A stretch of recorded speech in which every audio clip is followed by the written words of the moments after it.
Mwanahabari wetu Zuya Walter yuko katika mahakama ya upeo. Maandalizi bila shaka yameshakamilika, na ni kwamba kikao cha kuweka mikakati ya kesi na upinga matokeo ya uchaguzi wa kiti cha urais ikitarajiwa kufanyika hapo kesho kirasmi. Hii leo makundi mbalimbali yanazidi kuwasilisha stakabadhi za kuitaka mahakama kutoa maagizo ya muda, huku kesi ya kupinga matokeo ya uchaguzi wa urais ama matokeo yaliyotangazwa na IBC mwenyekiti Wafula Chebukati yakiendelea kupingwa. Zuya Walter, tueleze mbali na hayo tutarajie nini zaidi katika kesi hizi ambazo nafahamu ni 8 kwa ujumla, na kuna wale ambao pia wameomba kuwa marafiki wa mahakama hii ya upeo. Je, watakuwa na fursa yao pia vile vile?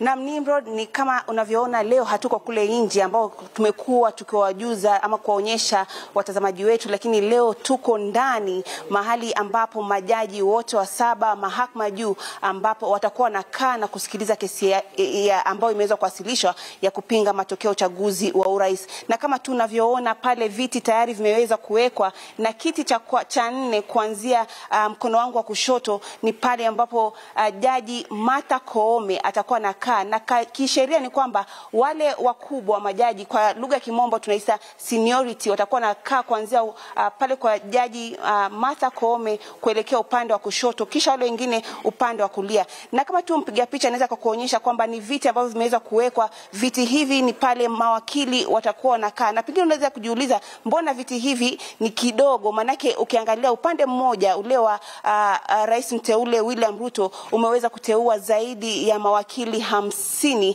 kuweza kutetea kesi yao ama uchaguzi wa William Ruto. Ni kwamba hapa ni baadhi tu wale mawakili ambao wakubwa ambao watakuwa wanaweza kuweza kutoa tetesi zao. Kisha juu kidogo kuna mahali ambapo kumetengwa pia ambapo kuna watu wengine wataweza kukaa. Kisha pia nje wameweza kuweka mahema kadhaa ambapo kutakuwa na watu pamoja na wanahabari watakuwa wanaweza kufuatilia kikao hichi. Na kikao cha kwanza kitaweza kusikilizwa hapo kesho mwendo wa saa 5, na yale ambayo tunatarajia kesho ni ikiwa maombi tofauti ambao wameweza kuwasilishwa. Itakumbuka kwamba kama kuna LSK ambao wameweza kuwasilisha ombi la kutaka kuweza kujiunga katika kesi hiyo kama amicus curiae au rafiki wa mahakama, kuweza tu kutoa tetesi zao. Itakumbuka kwamba ikiwa mtu ameweza kuwasilisha ombi kama rafiki wa mahakama, hategemei ama haegei hata kuwa anasema anaegemea upande mmoja ama mwingine. Ni lazima tu aweze kutoa ushauri ambao mahakama wataweza kuangalia ili kusaidia mahakama kufikia uamuzi wao wa mwisho. Kwa hivyo kwa sasa kuna maombi tofauti yameweza kuwasilishwa. Itakumbuka kwamba Jumamosi kuna ombi ambalo liliweza kuwasilishwa, na katika zile responses tuliweza kuona mmoja akisema kwamba kuna kikao cha wale wanaosimamia usalama nchini NSCA ambao waliweza kukutana, na inadaiwa kwamba walikutana na Wafula Chebukati pamoja na makamishna wa IBC. Kwa hivyo kuna ombi ambalo limeweza kuwasilishwa hapa mahakamani hilo asubuhi, wakisema kwamba ndio walikutana lakini hawakukutana ili kuchangia maamuzi ya uchaguzi huo wa urais. Wanasema kwamba ikiwa walikuwa na mambo yote ya kisiri hawangefanya mahali faragani ama mahali ambapo kuna watu. Na wanasema kwamba hao walifika pale baada kumtafuta Chebukati na kumkosa. Hivyo basi ikabidi wafike pale katika ukumbi wa Bomas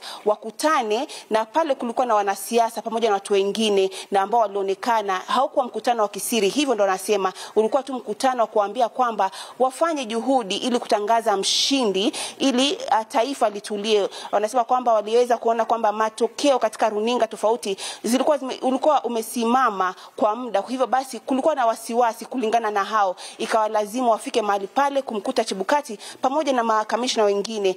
Na kuna maombi fulani ambayo yameweza kuwasilishwa na wakili Danstan Omari wakitaka pia wajiunge katika kesi hiyo. Pengine Ayub atuelezee zaidi kwa kina ombi hilo linahusisha nini ama ni kina nani ambao wameweza kuwasilisha ombi hilo. Ayub. Good morning from the Milimani Law Courts, where the Supreme Court will be seeking and determine the presidential election petition 2022. And she has been live from where the 7 judges of the top court in the country will be sitting to hear and determine on the 5th of next month as to the determination that they will be dispensing following the hearing and the determination after the filing of a petition by the Azimio la Umoja One Kenya Coalition political party presidential candidate Raila Odinga and his running mate Martha Karua, amongst other petitions that the court will be hearing and subject to determination. This is the third Supreme Court ever since the promulgation of the 2010 Constitution, and it will be hearing the fourth presidential election petition, the first in 2013, the first elections on the 4th of March, which led to the election of President Uhuru Kenyatta and Deputy President Dr. William Ruto, and then in 2017, on the 1st of September, when the David Maraga-led Supreme Court invalidated the outcome of the presidential election conducted by the IEBC, citing irregularities and illegalities. And then thereafter, the petition that was filed after the repeat poll on the 26th of October, that was after the court ordered fresh elections following the invalidation of the outcome of the elections which were held in August 2017. And for the fourth time, the 7 judges will hear and determine a presidential election, and grows the sense of the growing essence of importance as to how state institutions are coming out of age in this country to hear a matter of such magnitude and determine the hearing and determine the case that is before the court of law. Here, the Milimani locus today was day number. Today being the day to file the interlocutory applications that ought to be filed and served. Here, what we had actually witnessed this morning was the filing of the same by a group represented by Wakili or lawyer Dan Stanomari, who are seeking enjoyment into the process. And here is a summary of what was captured in that representation paper by Dan Stanomari, who is an advocate of the High Court, that he intends to represent as the chairperson of the Inua Mlemavu organization, which champions for the rights of persons with disability, seeking, amongst other things, support the petition for the just concluded general elections held on the 9th of August, that the process was unfairly conducted to the larger exclusion of persons living with disability or PWDs who are unable, according to him, to access various polling stations across the country. And on the material day of election day, due to lack of proper access, despite the protests from members of the Inua Mlemavu organization. So that is the response that was filed through their lawyer Dan Stanomari here during this interlocutory response day that will be served, that has been served so far here at the Milimani Law Courts, where the Supreme Court will be sitting to hear and determine the presidential election petition. And just in a nutshell, to bring our viewers up to speed as to what an interlocutory application means, and because there are some who are seeking clarity as to what it means. This is an application that is made after the petition or a petition has been filed, and it is made by parties requesting the court to avail them temporary orders that will be of advantage during the course of the hearing of the main petition by the top court in the country. And that's what, in essence, it means ahead of the pre-trial conference tomorrow here at the Milimani Law Courts, where the parties will agree upon the timing, amongst other rules that will be of significance, as the trial will be underway from Wednesday, and then the court dispensing the final determination on Monday next week, when the 7 judges who will be led by Martha Koome will be dispensing the judgment as required within the constitutional 14 days given by law according to the 2010 Constitution. So far we have 8 petitions and plus 1 which is sought by the former Gatundu South Member of Parliament Moses Kuria, totaling up to 9.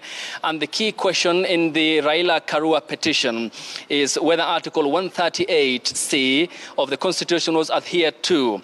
And this, it states in that article of the Constitution, after counting the votes in the polling stations, that's across the 46,229 polling stations that the IEBC gazetted before the general election, which was held on the 9th of August, that the IEBC shall tally and verify the count and declare the results. However, according to Raila and Karua, They say the chairperson of the commission, Wafula Chebukati, without reason or justification, according to them, willfully refused to share, and this is what they had detailed in the petition, and circulate the final presidential results with the presidential candidates' chief agents, members of the media and observers who were at the National Tallying Center, the Bomas of Kenya, where the IEBC was domiciled during the period of the election, and his fellow members of the commission before the declaration of the IEBC and the tallying and verification and making the final announcement and declaration of the results. That is the petition by the Raila and Karua, who were the first petitioners here before the respondents had responded. The Kenya Kuanza Alliance of Deputy President Dr. William Ruto through its lead lawyer, Professor Kindiki Kithure, amongst other chain of lawyers who are also represented on the other end, who will be here from Wednesday this week as they deliberate and debate some of the petitions and responses that they have filed before the Supreme Court, which is subject to determination after the 7 judges will hear and pose some questions, seek clarity as to what the petitions contain. And this more or less again pictures the importance of how a democracy ought to be growing and the belief that political party and other actors are having in the institutions, especially the third arm of the government in the dispensation of justice, the first coming in 2017 when Kenya became the first country in the African continent and the fourth in the world to invalidate a presidential election and ordering a fresh election to be conducted as per the law within 60 days, so the IEBC had conducted on the 26th of October 2017. Therefore, it's going to be an activity-less week ahead of Monday next week when the Supreme Court will be dispensing the final judgment or rendering the final judgment here at the Milimani locus, where the 7 judges will be finally making the declaration that many Kenyans are seeking. Therefore, that is much which is happening here will be live here at the Milimani locus where the Supreme Court is, and at the registry where we are expecting the interlocutory responses to be filed, because this is the deadline day ahead of the pre-trial conference tomorrow on Tuesday, and we'll be keeping our viewers up to speed with the developments from the Milimani law courts. Back to you in the studio, Nimrod and Mwana Hamisi. Naam. Mwanahabari wetu Ayub huyo akiwa nje ya mahakama ya Milimani akieleza mengi tu kuhusiana na kesi na mpangilio ambao unatarajiwa kuanza rasmi hapo kesho. Bila shaka tutakuwa tunazungumza nao baadaye katika kipindi hiki. Manake katika mada yetu ya leo tutakuwa tunazamia masuala ya kesi zilizowasilishwa katika mahakama ya upeo, haswa tukizungumzia viapo miliki ambavyo vimewasilishwa. Mwana, nafikiri imekuwa weekend yenye hapa na pale. Hapa kule. Kama vile mchezo. Manake mmoja anatoa hii, mwingine anajibu hivi. Mmoja anatoa hii, mwingine anajibu. Mmoja akitoa hii watu wanasema unaona, si tulisema. Desturi ambayo hatukuizoea kwa makamishna wa IEBC. Naam. Lakini yote 9 mbivu na mbichi zitabainika hivi punde. Bila shaka uamuzi utafanywa na mahakama ya upeo. Tunaye mgeni wetu, bila shaka nitamtambulisha punde tutakaporejea kutoka mapumzikoni. Usiondoke hapo ulipo, tunarejea hivi punde.